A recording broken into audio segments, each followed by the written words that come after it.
Nos preparamos para zarpar en esta nave, a 4 metros sobre el nivel del mar. Somos tripulantes de palabras, viajamos sobre la espuma, y nuestro puerto son ustedes, los y las escuchas. Una hora de encuentro con las voces que nos convocan, los libros más inquietantes y los caminos que se abren con nueva información sobre el mundo de las letras. Bienvenidos y bienvenidas navegantes, a 4 metros sobre el nivel del mar. Buenos días, tripulantes. Hoy es miércoles 11 de octubre de 2023 y arranca la tercera temporada de A 4 metros sobre el nivel del mar. Estamos en la cabina de Radio UARTES, Frecuencias de lo Sensible, en el edificio de Manzana 14, diría yo, casi en el corazón de Guayaquil. Me acompaña hoy la tripulante Maite Villacreces, que en realidad no es tripulante, es la capitana del programa y de la cabina. También está con nosotros Martín Riofrío con sus habituales segmentos y sus comentarios. Y tenemos unas invitadas muy especiales hoy. Primero, pues, está aquí Jessica Jara, que es psicoanalista de la nueva escuela lacaniana y miembro de la Asociación Mundial de Psicoanálisis, responsable de la Biblioteca de la ANEL, sección Guayaquil. Fue editora del libro Factor Actual de la Ética Psicoanalítica y de la revista Filia 5 de la Universidad de las Artes. Además, tiene muchos textos escritos en todos los sentidos. Me llamó muchísimo la atención uno que se llama Carta de Amor Antonio, en donde hay 2 epígrafes. Voy a hablar de uno de ellos, que es de Lacan y que dice valor ante funesto destino. Y está con nosotros también Jennifer Zambrano. Es una felicidad que Jennifer esté aquí. Jennifer es licenciada en literatura de la primera promoción de la Universidad de las Artes, es escritora y ha trabajado como mediadora de lectura en los tambos del Plan Nacional de Lectura y en la Red Metropolitana de Bibliotecas en Quito. En este programa, Jennifer nos contará su experiencia dentro del proyecto Libre Libro Comunidades Creativas de Lectura de la Escuela de Literatura de la Universidad de las Artes en el segmento del mismo nombre. ¿Qué tal si nos vamos a la primera sección que se llama Fragua? La Fragua, un vistazo a las novedades editoriales, algunas recomendaciones de libros de ficción, no ficción, poesía e híbridos. La Fragua bulle, a 4 metros sobre el nivel del mar. Muy bien, empezamos esta sección hablando de las novedades literarias. Siempre hablamos de las novedades literarias, de la producción de las editoriales independientes. Si tienen por ahí algo en la vista y recuerdan que algo se haya publicado, este es el momento. Y Martín, cuéntanos, ¿qué tenemos de novedades en este periodo del año? Bueno, primero un saludo a todos nuestros oyentes y de acuerdo a las novedades, tenemos varias en torno al panorama internacional. En primer lugar, Patricio Prom, el escritor que ganó el premio Alfaguara hace unos años, se cambió de casa editorial, se cambió a Anagrama y acaba de publicar con el mismo sello La naturaleza secreta de las cosas de este mundo, una novela. También la escritora argentina Ariana Harvix publicó su primer ensayo, tanto en España como en Argentina. En España lo hizo por Gato Pardo y en Argentina por Marciana. Aparte, la escritora de este reconocidísimo libro que es Cadáver Exquisito, Agustina Basterrica, acaba de publicar una nueva novela llamada Las Indignas, que por cierto ya agotó su primera edición. También se falló el premio 51 Anagrama de ensayo. Lo ganó Nadal Suau con un ensayo en torno al tatuaje llamado Curar la piel. Eso me interesa. Y como ya sabemos, solo que no hemos tenido la oportunidad de mencionarlo aquí en el programa, se falló también y se entregó el premio Miguel Donoso Pareja de la Feria del Libro de Guayaquil, y lo ganó la escritora Sandra Araya con su nueva novela Los Enterramientos. Desde acá extendemos una felicitación a Sí, Sandra felicitaciones a Sandra Araya, además editora de Doble Rostro. Bueno, yo tengo también, a mí me ha llamado mucho la atención, hay muchos libros que se están publicando, todas las secciones, digamos todas las semanas que tengamos este programa, vamos a hablar de ellos. Pues a mí me llama la atención Camino de letras que desaparecen en un sobre, que es de Andrea Alejandro Freire, es una publicación del 2023, y pues es de la editorial Funes, de María del Pilar Gavilanes. Tiene un diseño de portada de Gabriela Serrano Soto, y eso pues es un hermosísimo ejemplar. Se cierra, digamos, se abre y se cierra como si fuera casi un sobre, y pues se trata de un libro epistolar, poético. Hay textos que aparecen en portugués, hay textos que están en español, textos dirigidos a Artaud, por ejemplo. Hay una carta primera a Madame Satá, y en fin, creo que recomiendo muchísimo este libro, que sigo leyendo, ¿no? Bueno, me gusta como empezar con las lecturas y bueno, después las dejo y las continúo otra vez. Entonces es un hermosísimo ejemplar. Eres una lectora intermitente. Sí, y intermitente, no profesional, así mismo. Y bueno, pues este libro pertenece a la colección Esquivas número 2, Camino de letras que desaparecen en un sobre. Y tengo también yo una novedad, que es una novedad realmente de otro país, es de Argentina, de la editorial El Desenfreno, que es una nueva editorial, y pues es el nuevo libro de de María Malusardi. Se llama Harán una película con mi entierro. Así que les recomiendo profundamente este texto. María Malusardi nació en Buenos Aires en 1966, es escritora, periodista, docente, y ha publicado Una madre es un piano triste por Las Furias, editora en 2021, Artista del hambre por Ediciones Danza, El descenso de Jacqueline Dupré y otros poemas, El desvío y el daño, Cadáver exquisito 2023, edición realizada en Ecuador, y también publicado por Buenos Aires Poetry. Entonces me parece que es interesante este libro. Además también acaba de publicar otro libro más, Yantén, en Buenos Aires, que se llama, Martín, Nadie sabe qué hacer con los poetas. Así es. Así que esas son nuestras novedades, y pues pasamos a la siguiente sección, Cadáver exquisito. Cadáver exquisito. Misceláneas que nos ofrecen oportunidades atractivas. ¿Quieres participar en un concurso? ¿Sabes cuáles son esos eventos literarios a los que te gustaría asistir? A 4 metros sobre el nivel del mar te muestra el camino. Bueno, hay novedades también y les vamos a recomendar todas estas actividades que se están gestando en la ciudad. Hay muchísimas y es realmente difícil escoger, pero bueno, si tuviéramos que escoger, yo diría que tenemos que hablar sobre el 18 de octubre. Se van a presentar una serie de libros en la biblioteca de la Universidad de las Artes en el tercer piso. Se llama Autores resistentes al tiempo, así se llama este evento. Y por otro lado, el jueves 12 de octubre a las 8 de la noche vamos a escuchar el programa radial El Sonido y la Furia, es un nuevo programa radial que aparece en Radio Municipal FM 102.9. El invitado será Miguel Molina Díaz, que ha publicado Bruma, su primera novela, recientemente. Pero además también quisiera hablar de una convocatoria, de una convocatoria que ha lanzado María Fernanda López, experta en arte urbano y en gestión cultural, taller de curaduría. Y va a ser el sábado 14 de octubre de 10 a 5 en la Alianza Francesa. Y bueno, pues es importantísimo, porque la curaduría próxima que va a aparecer será una que tiene relación con las muertes de muchos niños que han perdido sus vidas a propósito del tema de la violencia aquí en Guayaquil. En una conversación con María Fernanda ya nos ha contado que hay cerca de 300 niños, bebés y un poquito más grandecitos que han muerto como aparentes víctimas colaterales de esta violencia, ¿no?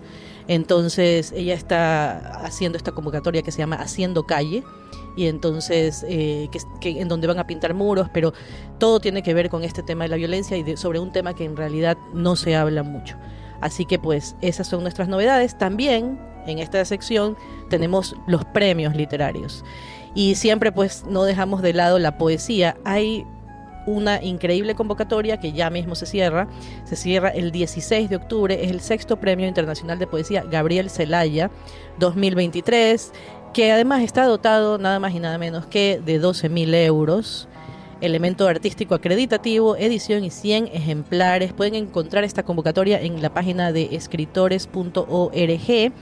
Interesante, pueden participar todas las personas que deseen, de cualquier lugar y nacionalidad, con una única obra. Eso sí, quedan excluidas de la participación aquellas personas ganadoras en ediciones previas del premio. Y pues el mínimo de requisito es 500 versos. Así que pues la convocatoria permite que se escriba por web, o sea, puedes mandar un correo electrónico, así que no es necesario utilizar correo porque ya sabemos en qué condiciones está el correo en el Ecuador. También está la convocatoria abierta del Premio Ileana Espinel Cedeño, y el plazo cierra el 26 de octubre, me parece. Aparte, el 27 de octubre, gracias Jennifer por corregirme. Y bueno, todos los poetas, las poetas que estén interesados, es un premio de poesía joven en realidad, porque tiene un límite de edad de 35 años. Y bueno, está dotado con $1,000 y la extensión mínima me parece que son como 10 poemas. Entonces es un premio bastante de poesía breve, digamos. Y apetecible. Claro, apetecible, pues que son $1,000 en este país, ¿no? Así es. Y bien, bueno, esta sección la quería cerrar con este anuncio que tiene que ver con algo dedicado a las infancias. Son talleres en la RIA de la Biblioteca de las Artes de dibujo artístico este viernes 12 de octubre desde las 9 de la mañana. Pueden encontrar también esta información en las páginas de la Universidad de las Artes, de la Biblioteca de la Universidad. Así que esperamos que tengan mucha acogida todas estas actividades. Y bueno, pues creo que llega el momento en que vamos a conversar con nuestras invitadas. Y pues el tema que nos convoca hoy es un tema realmente, diría yo, complejo. Hablar de él es bastante complejo, ¿no? Se trata de literatura y duelo. Y hay una larga tradición de narrativas y publicaciones, como ustedes saben, que tocan esta materialidad de la muerte, el luto, el trabajo del duelo, la labor de duelo. Y pensamos este programa, además, en el contexto de una pandemia tan reciente y de la que creemos que aún no hemos elaborado lo suficiente. Es como si se pudiera cortar el tiempo con una navaja y de repente nos encontrásemos en otro momento que ya no alude a la pandemia, pero ha pasado muy poco en realidad. Quiero entonces recordarles a Enrique Lin, poeta chileno, que murió en 1988 y autor de Diario de Muerte. Lin no lo escribió para que se editara, solo guardó los poemas en un cuaderno. Luego estos fueron reunidos y transcritos por Pedro Lastra y Adriana Valdés.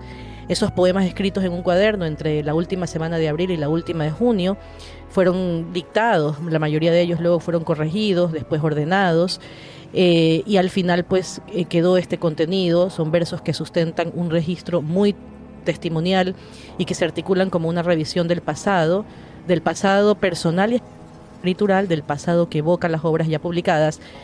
Y pues con este libro, Lin se mueve entre las etapas de morirse o de duelo, primero la negación, la ira, negociación, decepción, aceptación, y las va sufriendo a través de sus poemas. En algunos momentos niega la muerte, de todas las desesperaciones en donde siente ira hacia ella, siente ira de que la muerte lo toque, por ejemplo. Luego hay otro momento de negociación, por ejemplo en el poema El Día de los Muertos comienza a aceptar poco a poco lo que será su destino. Luego viene una etapa de tristeza, de melancolía nuevamente. Todo el poemario es como una especie de simbolismo para tratar o hablar alusivamente sobre la muerte, ¿no? Y este libro fue publicado en 1989. Interesante saber que hubo un antecedente, es decir, hay un antecedente similar en la poesía de Julio Berrenechea, que se publica en 1954, mucho antes, se llama Diario de Morir. Aquí un verso: todo el vacío del amor lo he ido llenando con la muerte. Y bueno, bienvenida Jessica, quería pues agradecerte por estar aquí con nosotras y quería preguntarte un poco qué es esto del duelo, ¿no? ¿Cómo elaboramos el duelo? ¿Qué relaciones posibles podemos tal vez encontrar entre la literatura o la escritura y el duelo? Hola, buenos días. Bueno, en primer lugar agradecer pues la invitación a María Paulina, querida amiga, muy admirada en su relación con la letra y la edición. Gracias. Y felicitaciones. Muchas gracias, Jessica. Y también a Martín. Me gusta mucho esta idea y justo lo felicitaba también apenas llegué por su primer editorial, ya estaba pensando en el segundo. Eso es muy importante, que se pueda abrir, digamos, esa expectativa del deseo de una nueva escritura, un artículo más y otro. Eso es justamente hacia donde apuntamos en relación a la pregunta por el duelo, que es justamente la pregunta por el deseo. Es decir, en ese sentido me parece muy importante esta articulación entre literatura y duelo. Y bien, yo quisiera por supuesto empezar hablando de Freud, es decir, con su texto clásico sobre duelo y melancolía. Porque él habla allí justamente de este punto de la pérdida del objeto amoroso, que puede ser por muerte, pero no necesariamente, ¿verdad? Es decir, estas separaciones que están allí a la orden del día, porque la cuestión amorosa es sin garantías. Es decir, si bien la institución eclesiástica plantea que hay hasta que la muerte los separe, pues ciertamente la evidencia es que no necesariamente, ¿no? De las estadísticas de los divorcios, pues están en ascenso, y de los matrimonios en descenso. Hace varios años inclusive hicimos una investigación, un grupo que estaba vectorizado, un encuentro americano, que era justamente sobre las leyes de identidad de género y la cuestión del matrimonio igualitario, por ejemplo. Y ahí se veían las estadísticas, y claro, la pregunta era: ¿por qué los homosexuales, los gays se quieren casar y los heterosexuales ya nadie se quería casar, ¿no? Entonces era como una pregunta paradójica. Claro, ya ¿no? tenía la experiencia previa, ¿no? Ya había, digamos, hemos visto qué pasa. Y bueno, pues ya lo hemos visto. En todo caso, lo que dice Freud es interesante, porque él dice que incluso hay una función en relación a esa pérdida del amor, que no solamente la cumple, por ejemplo, una persona como un objeto, digamos, que viene a taponar la falta esencial del ser. Él no lo plantea así, esto ya lo estoy un poco juntando, adelantándome con la referencia lacaniana, pero la cuestión allí es que él dice que, por ejemplo, puede haber una abstracción por la cual también uno puede hacer un duelo. Ciertos ideales que caen, que son socavados, por los cuales también hay gente que se suicida, por ejemplo, ¿no? Es decir, se acaba un cierto periodo, una cierta promesa, es decir, un cierto régimen, y la gente se suicida. También son asuntos, digamos, que tienen toda la importancia. Martín, ¿usted quiere decir? Claro. En la literatura recordemos a Ernesto Sábato, ¿no? Que luego de su militancia en el Partido Comunista tuvo estos problemas existenciales y casi se termina suicidando, ¿no? Uh-huh. Claro, pero tendríamos que pensar si se suicida, o pensamos que se suicida, o queremos encontrar la causa en la militancia del Partido Comunista. Tal vez no. O sea, él dijo. Sí, ha sido su causa. Sí, es decir, Freud lo ubica allí, porque además estos textos de Freud, como ustedes saben, están atravesados por las guerras mundiales, o sea, la Primera Guerra, la Segunda Guerra, y esto le permite ubicar algunos asuntos, como por ejemplo la categoría de la pulsión de muerte. Pero entonces, él en este texto del duelo, que es previo, está en los contextos de la Primera Guerra Mundial, de hecho se demora en publicar por esos mismos asuntos, él ahí va a ubicar que el duelo es un trabajo. Eso me gusta mucho el título de tu poemario, que es Labor de Duelo, porque es una labor, es todo un trabajo, y ese trabajo no hay que ahorrárselo, dice él. Ese trabajo va a tomar un tiempo y va a tener que ver con que se desliguen ciertos lazos que unían al sujeto con este objeto que ya no está, y por eso se requiere todo un tiempo de trabajo, de desplazamiento en la cadena simbólica, en la malla, en el tejido social, donde esto se va deshaciendo en el sentido de que estaba asido, ¿no? Se deshace, y ese trabajo es un trabajo importante, es un trabajo subjetivo, es un trabajo doloroso, por supuesto que sí, pero es un trabajo necesario. Me parece que él ubica allí que efectivamente, cuando no se da este duelo normal, se da el duelo patológico, y que eso ya es la melancolía. Me parece que ese tema es muy actual. Efectivamente, lo que ubicamos hoy en esta sociedad con imperativos de la felicidad, ¿no? Es decir, just do it, hazlo, sé feliz, la medicación, es decir, esto se corta, y muchas veces la salida es una salida maniacal. Todos estos temas coaching, autoayuda, entonces ni bien termina una relación de pareja y dice, métete a Tinder, claro, es decir, claro, sal, diviértete, ¿no? Reemplaza, pero una sustitución, digamos, burda, maniacal. Es decir, son salidas maniacales. Pueden haber salidas muy depresivas, pero pueden haber estas salidas maniacales que lo que hacen justamente es demorar este trabajo, esta labor de duelo necesaria de realizar. ¿Y por qué esto lo aleja? Porque lo aleja de ponerse en contacto otra vez con su propio deseo. Es decir, que esta labor, no sé cuánto tiempo tengo para hablar, podría hablar montones. No te preocupes, tenemos tiempo ilimitado. Pero bueno, esta labor, digamos, de duelo va a ubicarnos en un punto donde este objeto insustituible, me parece importante lo que traes, Martín, de la sustitución, donde este objeto insustituible, en primera instancia, se ubica, digamos, subjetivamente de que puede ser sustituido. es decir, puede ser sustituido por otro, pero en un punto anterior de contacto con un vacío. Es decir, que ese ser, que ese objeto del amor, de alguna manera, también cumplía una función en relación a nosotros y que es precavernos de nuestra propia falta, de nuestro propio vacío. Cuando nos ponemos en contacto con ese vacío es el punto importante porque es ahí desde donde se puede relanzar la cuestión del deseo. Sí, bueno, estaba recordando a propósito de lo que decías, este poemario de Ricardo Maruri, La vida, esa muerte. Como sabes, este es un libro póstumo de Ricardo publicado por sus amigos cercanos. Tiene un poema en la página 18 que dice Freud y tiene una cita: las palabras del poeta son, en efecto, acciones. Sigmund Freud. Este es el problema. La psiquis solo admite decapitación. En cuello ajeno, viva Cristo, si sinónimo más claro. Y bueno, pensaba yo en esa pérdida, como dices tú. Yo pensaba si es que sería apropiado pensar la pérdida desde la infancia, ¿no? Como si ese momento, que bueno, como tal vez para muchas personas sea un momento agradable y feliz, tal vez no necesariamente es así, pero hay algo que se pierde y que no se puede volver a recuperar, ¿no? La alegría, por ejemplo, es algo que no se puede recuperar. La ilusión es posible que no se pueda recuperar. Y bueno, todas estas cosas al final van pesando muchísimo, ¿no? Todo esto relacionado a lo que perdimos durante la pandemia, ¿no? ¿Qué perdimos durante la pandemia? Porque al final siempre hay pérdida, siempre se pierde, ¿no? Y entonces esa sería una pregunta que nos podríamos responder, por ejemplo, desde la literatura o desde el psicoanálisis, o por lo menos seguir preguntándonos, ¿no? Tal vez sin encontrar respuestas, pero volver a repensar esto de lo que es perder, ¿no?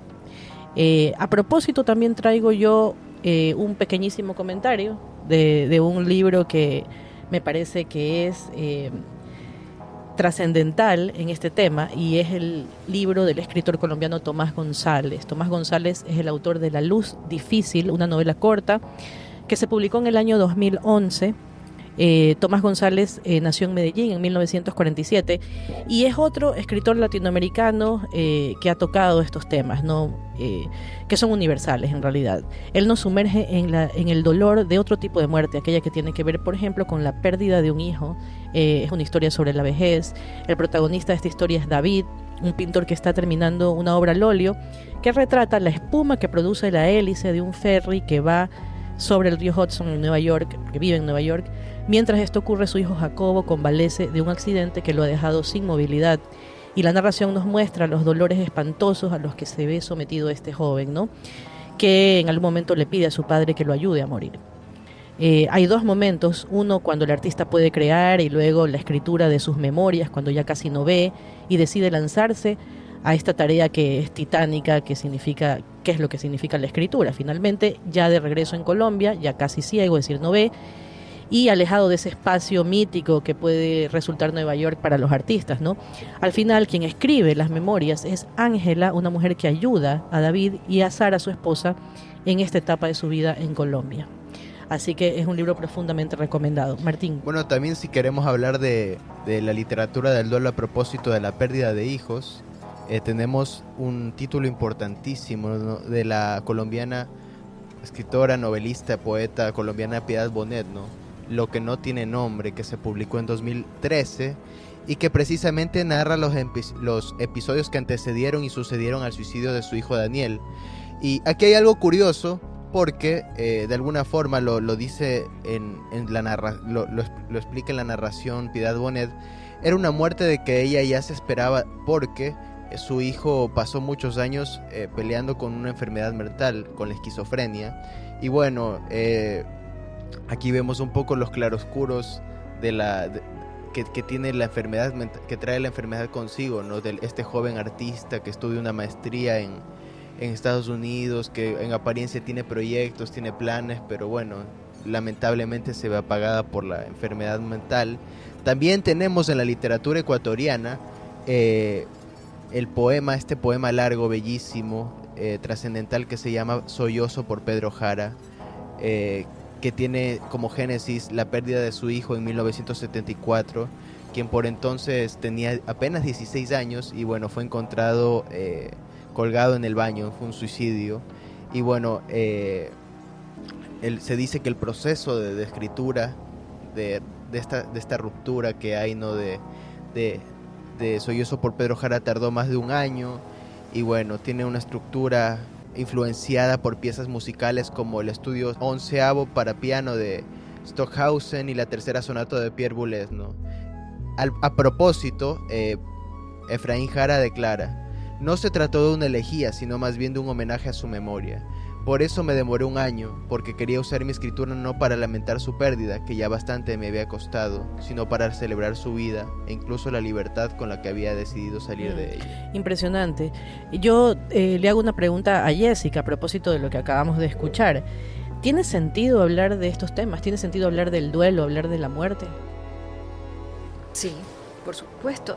No sé si la cuestión sería que tenga sentido, pero hay una función, cumple una función. Efectivamente, hablar de la muerte y hablar del duelo, me parece a mí que es una función social. También hay, digamos, en el duelo una cuestión simbólica, que es inscribir la falta en el otro. Hace falta inscribir la falta en el otro. ¿Saben ustedes que, por ejemplo, Freud decía que en el inconsciente no está inscrita la muerte? O sea, uno sueña con personas que han fallecido. Es decir, esto se produce y también se interpreta muchas veces en esa dirección que decías de la nostalgia, ¿no? Porque hay una nostalgia, porque algo se ha perdido. Eso es la neurosis. Es decir, la neurosis es justamente la oda a la nostalgia, porque hubo un tiempo que fue mejor, porque entonces ya no es lo que era, etcétera. Creo que en ese sentido la perspectiva psicoanalítica siempre plantea una vía nueva, que es la vía de la invención, la vía del relanzamiento. Es decir, cómo poder repetir y de esa repetición que ya está dada, poder producir algo nuevo, es decir, una ligera variación. Parecía importante, digamos, ubicar también este punto de lo que tengo una nota así mía de la función social del duelo. Quiero decir, porque cuando no hay duelo, cuando no se puede pasar de un objeto a otro, porque eso es el duelo también, es decir, que puedas pasar de un objeto a otro, se producen, por ejemplo, estas cosas locas del orden de: si no eres mía, no eres de nadie. O sea, él no puede pasar a otra, es decir, no puede duelar a una mujer y pasar a otra. Y se cometen actos violentos a veces, ¿no? Como los asesinatos, los femicidios. Eso es un femicidio, justamente triste, que él no puede pasar de una mujer a otra. En ese sentido, es importante que hayan espacios para que se pueda ir a hablar de eso, es decir, de esas rupturas, de esas separaciones, que por un lado ponen en peligro al otro y muchas veces también es la cuestión del sí mismo, es decir, cómo eso retorna toda esa hostilidad o todo ese autorreproche, todo ese delirio de indignidad al propio sujeto, y entonces esa es la vía justamente de la melancolización. Interesante. Justamente Vladimir Zambrano, un poeta, publicó un libro en Fondo de Animal Editores, se llama Carta de los Muertos para Uso de los Vivos, y es un hermosísimo libro, ¿no? Que dice, por ejemplo: ayer soñábamos con el aire del amor de las luciérnagas, pero hoy escucharemos la homilía como gesto de arquitecto, y en la caliza dura de la pena de muerte poco o nada nos significa el arte. Realidad es aquello que los besos continúan, el roce de unas palabras que antes de emerger se estrellaron contra los dientes flojos, choque total de vivir contra la vida, porque existe un mundo hecho de lenguas y de labios, de puentes plegadizos como silla sueca, de nudos en la córnea volteándose hacia arriba, de puntos en la tarde para decir cursilerías, simulacros de personas flotando a 2 metros de distancia, que despiertan en camillas, bañados por saliva. En fin, ese es un poema, uno de los poemas de Carta de los Muertos para Uso de los Vivos, y este libro pues sí tiene todo el trasfondo de la pandemia. A propósito de lo que tú decías, Jessica, también hay un libro ecuatoriano, una novela que, bueno, es una novela que oscila entre el ensayo, entre la narración, y que también tiene mucha prosa poética, que es Carta larga sin final, de Lupe Rumazo. En ella Lupe Rumazo se propone escribir una carta a su madre que ya no está, ¿no? A su madre que ya murió, Inés Cobo, la pianista, esposa de Alfonso Rumazo González, una figura destacada, digamos, dentro de la intelectualidad ecuatoriana. Y bueno, hay digamos esta aparente negación, ¿no?, de la muerte.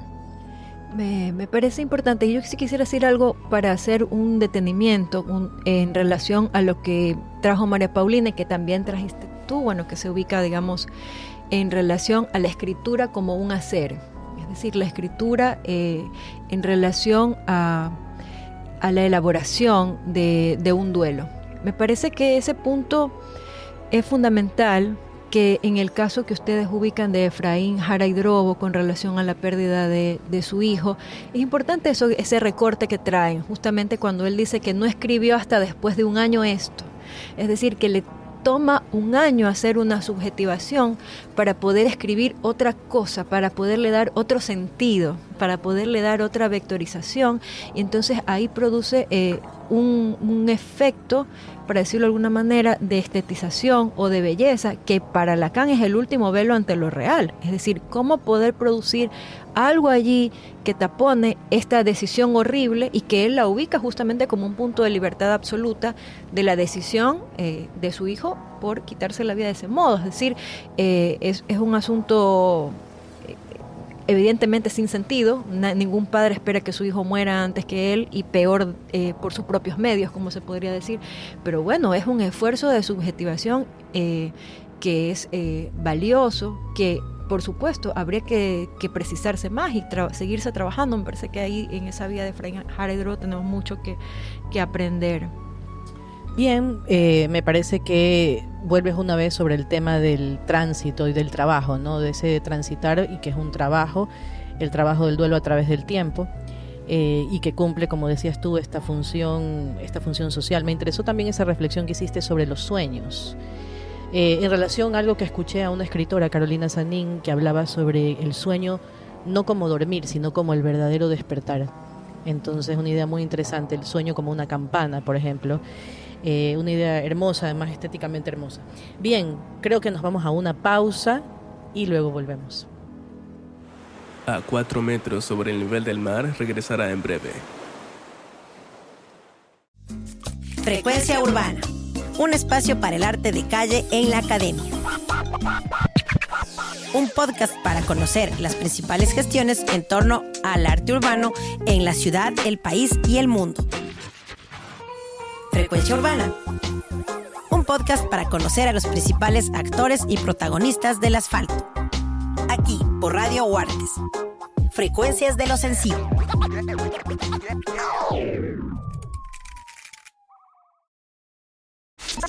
Estás escuchando Radio Huartes, Frecuencias de lo sensible.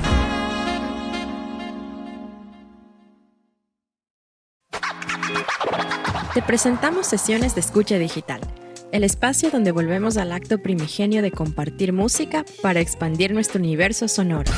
Mantiene una métrica, mantiene un tempo durante toda la composición, lo cual es muy común en la música electrónica. Es totalmente lúdico, para él todo es música, todo es sonido. Lo más seguro es que el cerdo no es un cerdo, el cerdo es un elemento más para poderlo incorporar porque tiene voz propia. Acumática es un término que se refiere sobre todo a música electrónica experimental, donde el resultado final es un track. Te invitamos a encontrarnos en este espacio tan íntimo como colectivo, donde el sonido lo es todo. Escúchanos por Radio Huartes, Frecuencias de lo sensible. Te esperamos.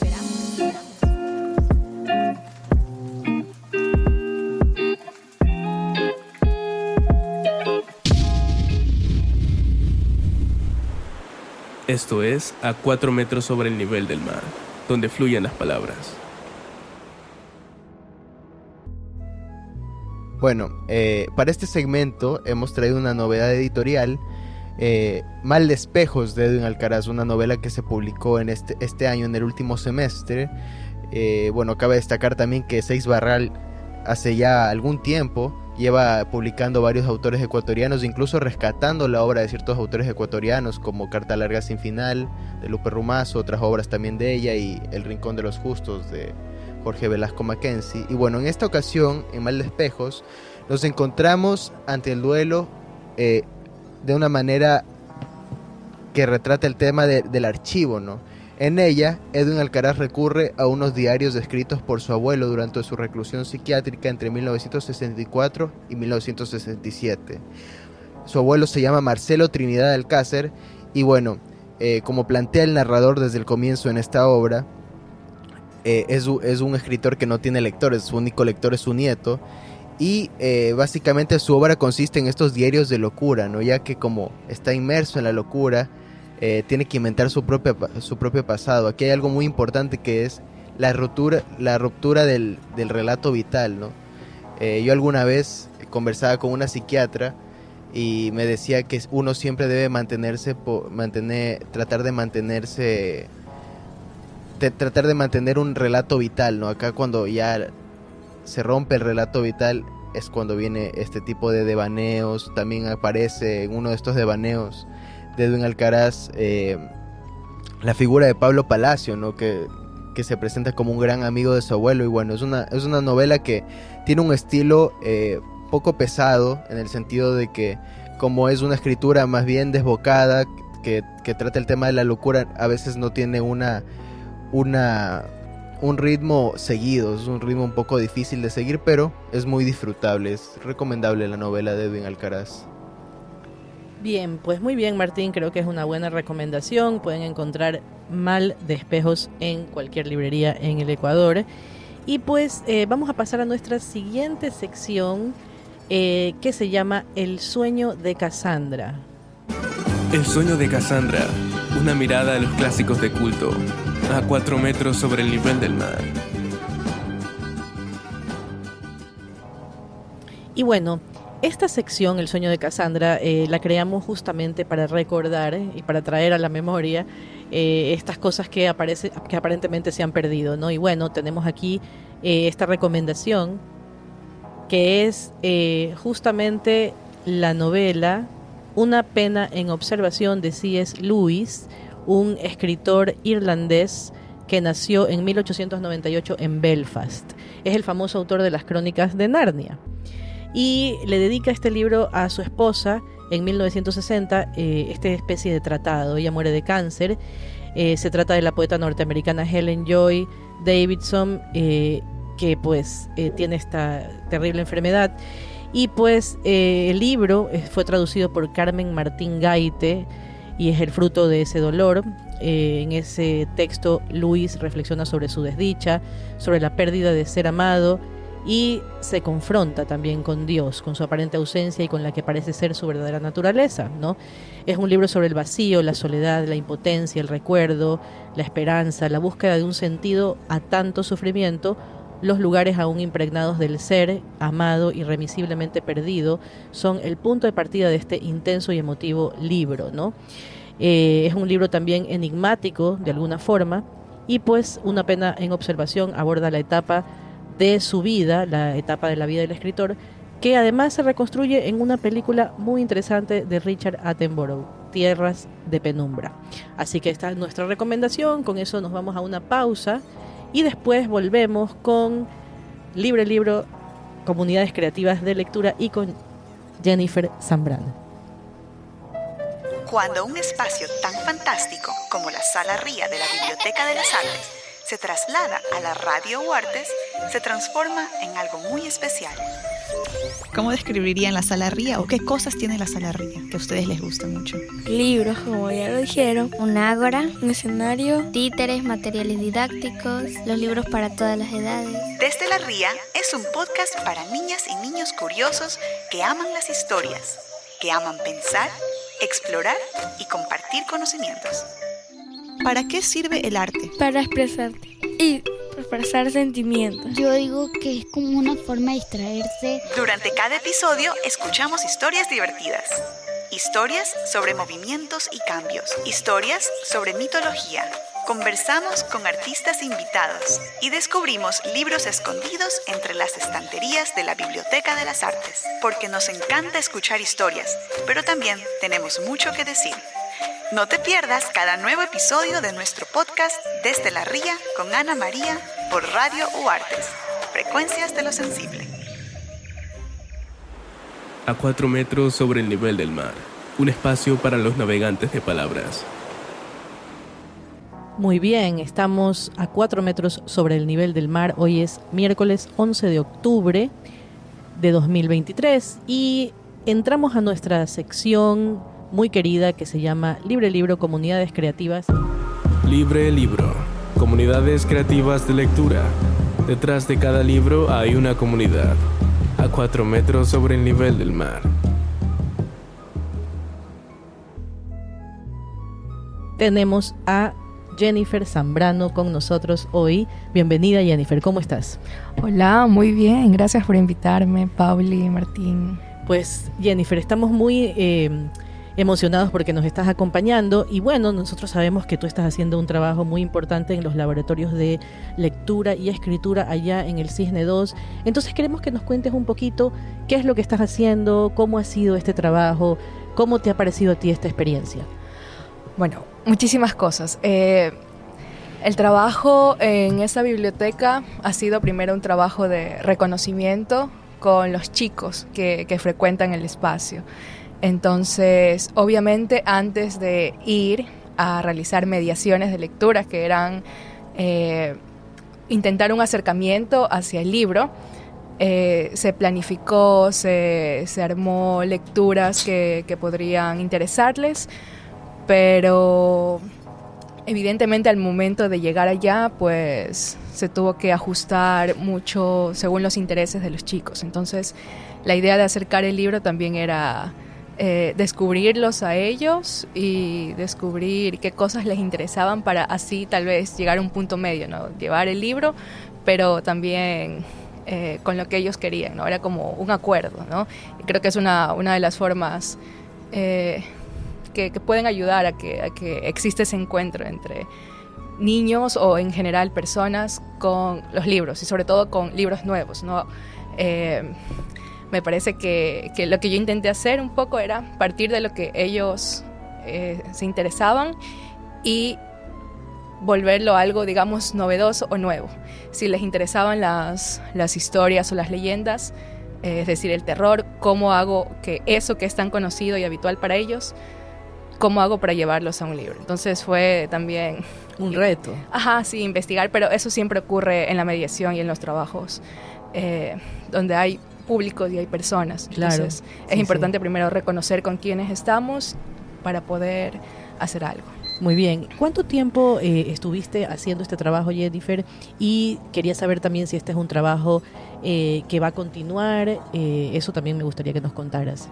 En la biblioteca realicé 3 mediaciones de 2 horas cada una y pues es un trabajo que se va a intentar sostener por ahora con otros compañeros, con Olmedo, que está en la parte creativa. Conmigo leímos algunos textos, pero ahora con Olmedo van a escribir también un montón de cosas. Y después él va a tener también 3 sesiones y después va a llegar Andrea Alejandro, con quien van a poder las creaciones que hicieron con Olmedo, traducirlas o volverlas un objeto, ¿no? El libro ya. Entonces está compuesta por esas 3 partes y bueno, creo que dura hasta noviembre, justo por la fecha en la que el libro va a comenzar. Qué bien, Jennifer. La verdad es que es un proyecto muy interesante que tiene la Escuela de Literatura de la Universidad de las Artes, un proyecto de vínculo con la comunidad que tiene varias fases, pero que también tiene muchas personas y otras áreas involucradas. Y entiendo yo que esta última fase de las mediaciones será para producción, ¿verdad? Para producción de algunos textos o de algunos materiales a propósito de toda la mediación. La biblioteca en la que ha estado trabajando Jennifer es la biblioteca de la Fundación Caribú, ¿verdad? Así que les mandamos un saludo a nuestros amigos de la Biblioteca Caribú del Cisne, que justamente además está al pie del estero, ¿no? Lindísimo lugar, lindísimo sí. todo. ¿Cómo es el lugar, Jennifer? Cuéntale a las personas que están escuchando cómo es ese sitio. A ver, alrededor de la biblioteca venden un pescado que Paulina quiere probar. Pronto.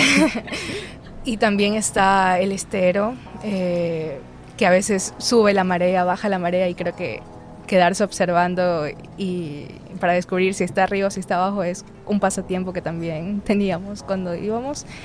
Y ya en la biblioteca hay un montón de libros interesantes. Es un espacio pequeño, pero Creo que es un espacio donde los chicos están cómodos y a gustos. Y de hecho voy a contar algo. Hace un par de semanas, cuando yo estaba trabajando con chicos jóvenes, llegaron niños, ¿no? Entonces me parecía que los niños, bueno, por muchas razones, no solo por lo del espacio, pero por muchas razones ingresaron a la biblioteca y lo primero que hicieron fue ir a los libros, ¿no? Como están abiertos para que todos los vean, entonces veían como los colores y empezaron a coger libros y a llevárselos a los adultos para que les lean. Solo les daban y decían, léeme. Entonces creo que eso es como la forma en la que, no sé, tal vez está dispuesta o ellos sienten algún tipo de cercanía con ese espacio. Es un lugar conocido, es como que simplemente ingresan para buscar, para sondear qué hay ahí. Sí, bien, te quería hacer una pregunta. Bueno, este tema de la mediación a la lectura y esta experiencia que has tenido tú es una experiencia cercanísima, obviamente, con la comunidad. ¿Qué crees tú sobre este compromiso que tienen, por ejemplo, las universidades en torno al tema de lo comunitario?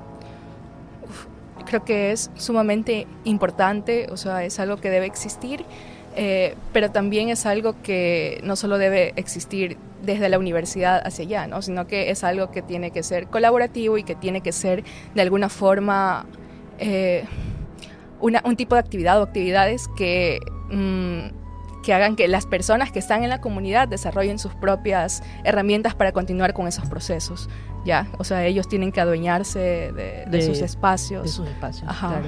Sí, bueno, me parece muy interesante, creo que es un gran esfuerzo. Definitivamente ya tendremos un programa entero para hablar, por ejemplo, sobre políticas públicas de lectura y escritura, que será muy importante, ¿no? Y ver cuáles son las acciones que corresponden, por ejemplo, en las instituciones y luego, pues, qué parte de otros ámbitos, ¿no? Es un tema realmente importante, que es sustancial y, pues, además, como saben, Libre Libro, el proyecto se llama Libre Libro, Comunidades Creativas de Lectura, está atado también a otras cosas, por ejemplo, al encuentro de editoriales independientes que ocurrirá aquí en la Universidad de las Artes entre el 8 y el 11 de noviembre. Como todos los años, Libre Libro llega a su 9ª edición, así que esperamos que sea un espacio en donde mucha gente se sienta en el que mucha gente se pueda sentir convocada. Así que, pues, muchas gracias, Jennifer. Vamos a seguir entonces con nuestro programa y en este momento vamos a darle la palabra nuevamente a Jessica Jara para hacer una especie, bueno, como tú decías, el cierre es difícil, tal vez no sea el cierre, pero son unas palabras previas a otro momento que será nuestra sección parlante, que es la última del programa, en donde Jennifer nos va a leer un poco este libro que nos ha traído para recomendar. Bien, bueno, sí quisiera recuperar, digamos, esta función de la escritura en relación al duelo, quizás más, bueno, en el contexto de la literatura, por supuesto. Creería yo que un clásico, ya poniéndome un poco a tono con las secciones de ustedes, que hay que enlazarse a los otros también, ¿eh? Dante, la Divina Comedia. Es decir, por ejemplo, esta obra, por supuesto que se basa en ese duelo, digamos, ¿no? Lacan hace también esta vuelta de decir, se hace toda una escritura inmensa para poderse reencontrar con esto que Miller dice, el parpadeos de Beatriz. Es decir, se escribe semejante monumental obra para ese instante, digamos, de encuentro. La escritura en ese sentido, y les comentaba en el intervalo, ¿no? A propósito de Zambra, que me pareció tan gracioso porque dice que él descubre a propósito de otro escritor que la escritura es un hacer. Y me parece que es ese punto que a ratos no parece tan evidente, que escribir también sea algo del orden del hacer.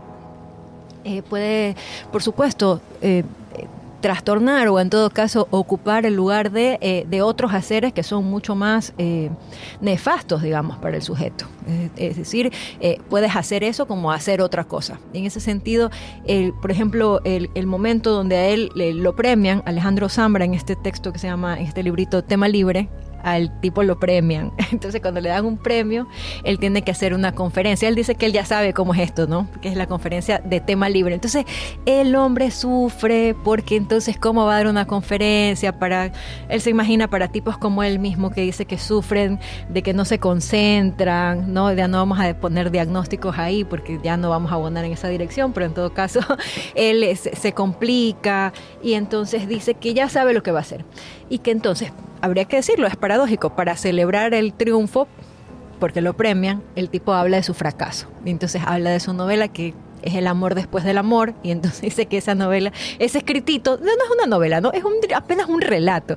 Dice que no está seguro si ya debería darlo por muerto o debería darle auxilios así para hacerla sobrevivir. Y la lee, y ese trabajo es un trabajo de duelo, podría decirse, aunque él dice que solamente cuando le preguntan qué tan autobiográficos son sus textos, él dice que solo el 38% es autobiográfico. Es muy estadístico el hombre. Entonces el humor, él trabaja mucho desde la vía del humor para hacerle frente a las pérdidas.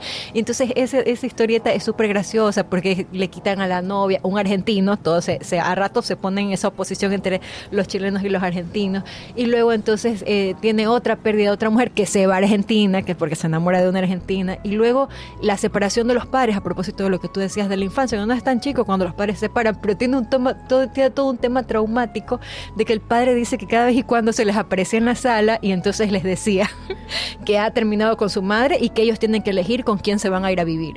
Y dice que siempre lo hacía tan convincente que todos los hijos lo creían. Bueno, este es el relato malo y fracasado, digo, ¿no? Pero es todo interesante igual en ese sentido, digamos, de lo traumático. Dice que con sus padres realmente se separan. Él ya no cree que es verdad, ya son como grandes, se va finalmente la madre se va con un argentino, como no podría ser de otra manera. Entonces toda esta novela es todo un esfuerzo para él, dice que se volvió argentino al final. Es decir, es interesante porque se da todo un montón de vueltas y se va por el humor y un montón de cosas que son muy graciosas, la verdad hay que decirlo, para ubicar finalmente algo que es importante en relación a la cuestión del duelo, y que es que a propósito de esa pérdida se puede se relanza ese sujeto en una vía de una creación o de una invención donde su lugar como sujeto es otro. Bueno, en el caso de él, la invención es volverse, entre comillas, argentino, decir, consciente irse a vivir a Argentina, consciente la nueva pareja de su madre, es decir, hay todo un movimiento, pero él ya es grande, bueno, digamos, ¿no? Y consciente de algunas otras cosas, y bueno, aprovecha para quejarse un poco de la chilenidad, ¿no? De ese espíritu. Pero bueno, me parece que la literatura ofrece y todo el tiempo está haciendo su trabajo en relación a la pérdida, al duelo, y eso me parece que es lo ejemplar, es decir, porque hay un saber hacer allí en relación a esa pérdida que es la que justamente abre este camino de la escritura, este hacer, y es un hacer de una buena manera, y es un hacer que se vuelve un hacer social también. Ahí, por ejemplo, donde hay unas salidas, porque bueno, esto puede ser mortificante también la escritura, ¿no? Él mismo lo dice, estás ahí sentado con el parche en la espalda, él quisiera, él quisiera escribir como Vargas Llosa, bueno, es todo gracioso, esto como sentir que termina su jornada y ha cumplido, y ha logrado algo, y entonces va al día siguiente, no, él está muy mortificado y todo lo demás, pero damos cuenta que eso es un goce también para él, digamos, ¿no? Y así para cada escritor da cuenta, digamos, de su modo de su acercamiento a la letra, y que es al final del día su modo de subjetivar eso, y de gozar también en relación a esa falta. Es decir, no solamente una cuestión nostálgica, sino más bien una cuestión vivificante. Es decir, que cuando te muestras en falta, cuando hay algo deseante, aparece allí el lugar del sujeto deseante, es donde puede escribirse algo nuevo, una nueva página. Muy bien, estupendo, Jessica. Jennifer. Bueno, a ver, yo traje un libro de Elisa Díaz Costello a propósito de todo esto del duelo. Es un libro que está hablando sobre la muerte y sobre la vida, y tal vez si es que existe un tipo de duelo en este libro, es como el duelo que la misma voz poética siente por ella, ¿no? Es como, el duelo por sí misma, digamos. Y me gusta muchísimo cómo ella ha tratado este tema, ¿no? Y sobre todo cómo hay momentos que parecen muy prosaicos en los que ella dice que ha tomado frases literales de Wikipedia con definiciones. Entonces, eso en conjunto me parece que es súper súper ingenioso, pero también quedó súper hermoso, ¿no? Algo que yo en principio pensaría que tal vez no quedaría tan bien. Entonces, voy a leer, por supuesto, un fragmento de estas partes prosaicas que digo, en las que ella toma definiciones de Wikipedia, ¿no? Para hacerlas un texto nuevo. Vida, nombre femenino, una aguja en un pajar, cierta inclinación de la luz. Vida, sustantivo, véase también, esto es vida. Dícese de un pastel de chocolate, dícese de un cigarrillo después del sexo.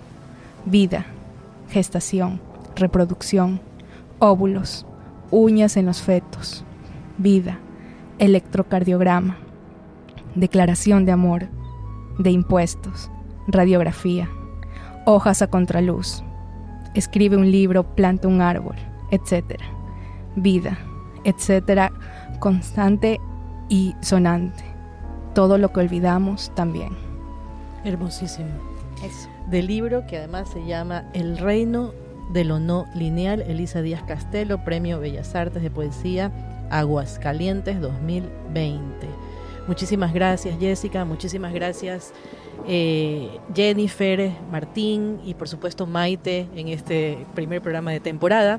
Estamos escuchando Radio Uartes, Frecuencias de lo Sensible, aquí desde la cabina de la radio en el edificio de Manzana 14 en el centro de Guayaquil.